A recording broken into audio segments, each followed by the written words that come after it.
നിങ്ങളുടെ ജീവിതത്തിൽ നിങ്ങൾ എന്തെങ്കിലും ചെയ്യാൻ ആഗ്രഹിക്കുന്നുവെങ്കിൽ ഒരു നല്ല ഹൃദയത്തോടെ എല്ലാം ചെയ്യുക. ഒരു നല്ല ഹൃദയത്തോടു കൂടി ചെയ്യുക. ഒരാൾക്ക് നമ്മളൊരു ഉപകാരം ചെയ്യുമ്പോൾ അദ്ദേഹത്തിൽ നിന്ന് ഇതിനേക്കാൾ വലിയ എന്തെങ്കിലും ഞാൻ കണ്ടിട്ടാണ് ഞാൻ ഈ ഒരു ഉപകാരം ചെയ്തത് എന്ന് നമ്മൾ മനസ്സിൽ തോന്നി ഒരു കാര്യം ചെയ്യുകയാണെങ്കിൽ ആ ചെയ്യുന്നതിൽ വലിയ പ്രശസ്തിയൊന്നുമില്ല. മനസ്സിലായോ? ഒരാൾക്ക് നമ്മൾ സഹായിക്കുമ്പോൾ തിരിച്ചൊന്നും പ്രതീക്ഷിക്കരുത്. ഇപ്പോൾ നമ്മൾ വഴിയിലൂടെ യാത്ര ചെയ്യുകയാണ്.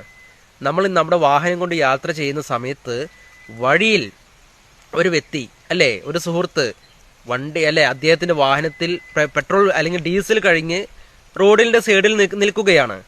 നമ്മൾ ചോദിക്കും, എന്താ സുഹൃത്തെ പറ്റിയത്? എണ്ണ കഴിഞ്ഞു. നമ്മൾ അദ്ദേഹത്തെ നമ്മുടെ വണ്ടിയിൽ കയറ്റി പെട്രോൾ പമ്പിൽ പോയി എണ്ണ മേടിച്ചു, തിരികെ വന്നു. അദ്ദേഹത്തിന്റെ വണ്ടിയിൽ പെട്രോൾ അല്ലെങ്കിൽ ഡീസൽ ഒഴിക്കുന്നത് വരെ നമ്മൾ അദ്ദേഹത്തിന്റെ കൂടെ നിന്നു. പക്ഷേ അദ്ദേഹം ഒരു പുഞ്ചിരി പോലും, ഒരു നന്ദി പോലും പറഞ്ഞിട്ടില്ലേക്കാം. ഒരു പക്ഷേ എന്തായിരിക്കും, അദ്ദേഹത്തിന് ഒരു നന്ദി പറയാനുള്ള ഒരു മാനസികാവസ്ഥയിലായിരിക്കില്ല അദ്ദേഹത്തിന്റെ മനസ്സ് പോയിട്ടുള്ളത്.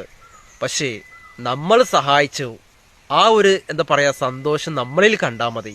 നമ്മൾ അദ്ദേഹത്തെ സഹായിച്ചില്ലേ, ആ ഒരു സന്തോഷം നമ്മളിൽ കാണുക. ചെയ്തു നോക്കൂ, നല്ല രസമായിരിക്കും.